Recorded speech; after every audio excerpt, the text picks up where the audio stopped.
উন্নয়ন প্রকল্প বাস্তবায়নে ধীরগতি, ব্যয় বৃদ্ধি ও দুর্নীতির সংস্কৃতি বন্ধে কঠোর অবস্থানে যাচ্ছে সরকার।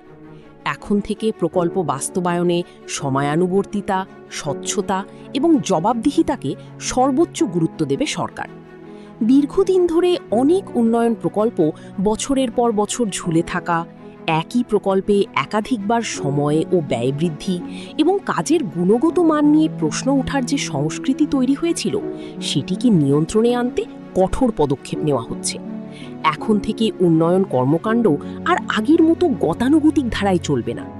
জনগণের অর্থ ব্যয়ের ক্ষেত্রে সর্বোচ্চ সতর্কতা ও স্বচ্ছতা নিশ্চিত করতে কাজ করছে সরকার।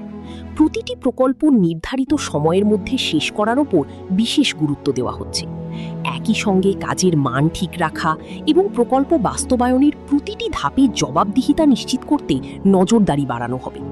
উন্নয়ন বাজেটের অর্থ যেন অপচয় না হয় এবং কোনো ধরনের অনিয়ম বা দুর্নীতির সুযোগ তৈরি না হয়, সেজন্য সংশ্লিষ্ট প্রতিষ্ঠানগুলোর সক্ষমতা বাড়ানোর উদ্যোগ নেওয়া হচ্ছে। পরিকল্পনা মন্ত্রণালয় ইতোমধ্যে সরকারের নির্বাচনী অঙ্গীকার ও ৩১ দফাকে সামনে রেখে একটি নতুন কৌশলগত কাঠামো তৈরির কাজ শুরু করেছে। এই পরিকল্পনার মূল লক্ষ্য হচ্ছে অর্থনীতিকে আরও শক্তিশালী করা, আয় বৈষম্য কমানো এবং সবার জন্য সমান সুযোগ নিশ্চিত করা। কেননা উন্নয়ন তখনই অর্থবহ হবে যখন তা সরাসরি সাধারণ মানুষের জীবনমান উন্নয়নে ভূমিকা রাখবে। সরকারের অন্যতম বড় লক্ষ্য হল দেশে ১ কোটি নতুন কর্মসংস্থান সৃষ্টি করা এবং দীর্ঘমেয়াদী শক্তিশালী ও টেকসই অর্থনৈতিক ভিত্তি গড়ে তোলা।